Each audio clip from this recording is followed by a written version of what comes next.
excited because today I decided to talk to you about my journey to minimalism, to becoming a minimalist, or at least striving to be one. I definitely am not perfect, and it is an ongoing journey. You don't just become a minimalist overnight, and you definitely don't do it one time only. I remember the day I became a minimalist. It was December 24th, 2016. We had already celebrated Christmas early because we were getting out of the military. So that day I didn't have much to do, and so my sister was like, hey, my friend just told me about this documentary, Minimalism. I think you'd like it. So I sat down and watched it. My life was changed forever. These two guys, Josh and Ryan, they are the Minimalists, and they put together this documentary with a bunch of other people talking about how minimalism had changed their lives. Other people were coming in talking about how simplifying, getting back to basics, stuff that we all on some level know that we want to do or that is the right thing to do. They just laid it out in such a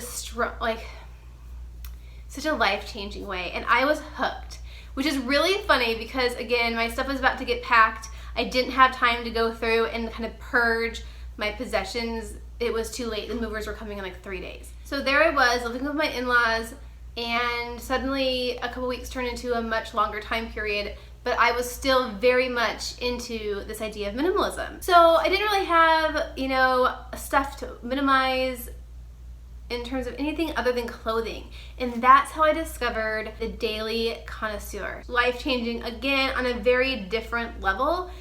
Her whole idea is something called a 10-item wardrobe, and it came from her time in France. She lived with someone she calls Madame Chic, and when she saw the size of the closet, she was in shock because there was only 10 hangers, and she had brought all these clothes.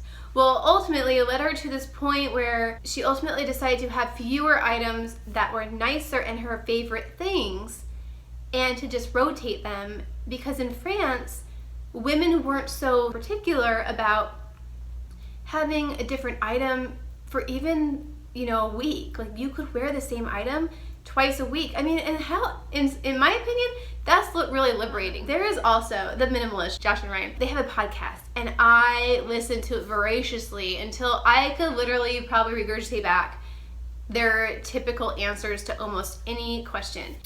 It turns out that, and I knew this from the beginning, that I'm not necessarily in the demographic of their target audience. Well, I started looking for Christians that were also minimalists, and there was one in their documentary, Joshua Becker, who has the book Clutter Free with Kids, and he, if I'm not mistaken, he is or was a preacher. So he does come from a place of believing in God and linking minimalism with the truer point of life. Because the idea of minimalism is when you own less stuff, there's more time to do the things you love, whether it's start your own business, whether it's spend more time with your kids and your spouse or your friends or your family, whether it's start a new hobby, or whether it's spend more time with the Lord. You have that time because every single thing you own takes time, whether you have to dust it, repair it, maintain it.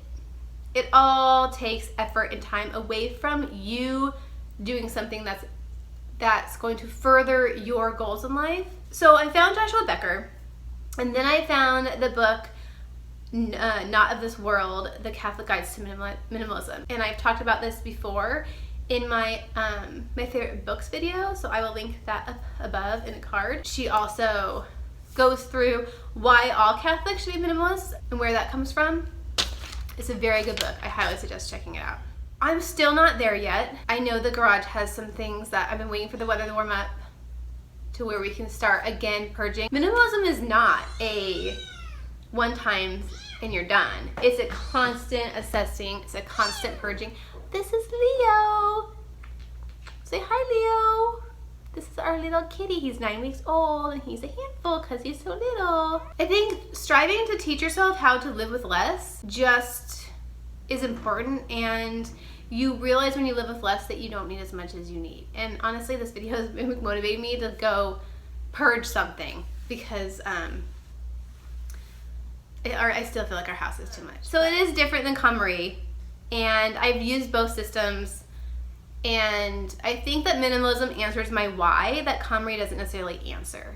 So while I love KonMari and I still think pulling all your clothes out of your wardrobe and going through them all at once makes total sense. I think that minimalism answers are why. You know, why do I want less stuff? I want to have a simpler life. I want to have a cleaner house. I want to have everything to have a place. And again, minimalism is going to look very different. I kind of like the minimalism aesthetic, but my husband does not. He is like, he's like Mr. Traditional all the way. Hence all the dark. He will not let me buy a single piece of white furniture. Gotta love him. And so, you know, aesthetically, our house is not minimalist. You know, I also practice, I'm going to say it wrong. It's like Hygge, H-Y-G-G-E. It's that idea of creating this very like cozy, warm, inviting environment. And so I also love that, hence like the fuzzy blanket back there. I'm trying to say that minimalism can look however you want it to be. And I think the bigger idea is coming up with these whys and forming the life that you want rather than letting the stuff consume you. Minimalism to me as a homemaker looks different. I only have typically one spray. I don't have a backup of products. My makeup routine is super simple. It's just, you can call it, you know, minimalism, you can call it simplified life. I never was a huge shopper, but you know, it's easy to want like the latest phone or the latest, or you know, I want a nicer camera. I'm on my phone again filming this, you know, maybe I'd like a ring light. And those are all, I mean, I guess a ring light would not be too bad of a thing to buy. But it's easy to say, oh, I need, you know, 10 shoes for spring instead of 2. Homeschooling minimalist, I want like, you know, 100 different curriculums, so I have all these options. The minimalism mindset kind of brings you back, it anchors you and says, wait, let's just take a breath before we make a purchase. Is this something that I need? Is it something I want? Is the quality right? Am I buying something super cheap that's gonna break in 6 months? Or maybe it'll last 5 years. I've started buying some things nicer, hoping that I can get multiple seasons out of it rather than buying fast fashion that, you know, there are times, especially where I live now, where I have to buy fast fashion. But when I have the choice, sometimes spending more up front gets you a nicer piece and it lasts longer. So with that being said, I want to know what you think of minimalism in the comments below. I have so many ideas on videos that I could do about minimalism. Minimalism with kids, let me know. Minimalist wardrobe, you know, I can do. My kids have minimalist wardrobes. My kids do not have very many clothes. The toys, we're working on. My son likes to keep everything. But we're working on it. Yeah, that's my story.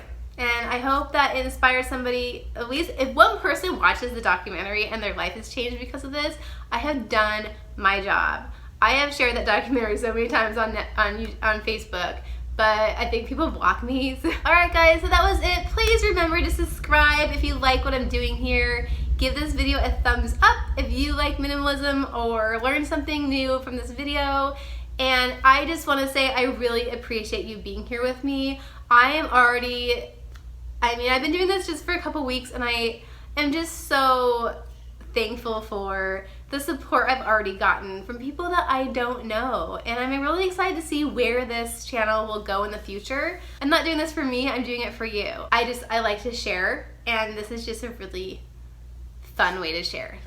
With that said, I'll talk to you next time. Bye.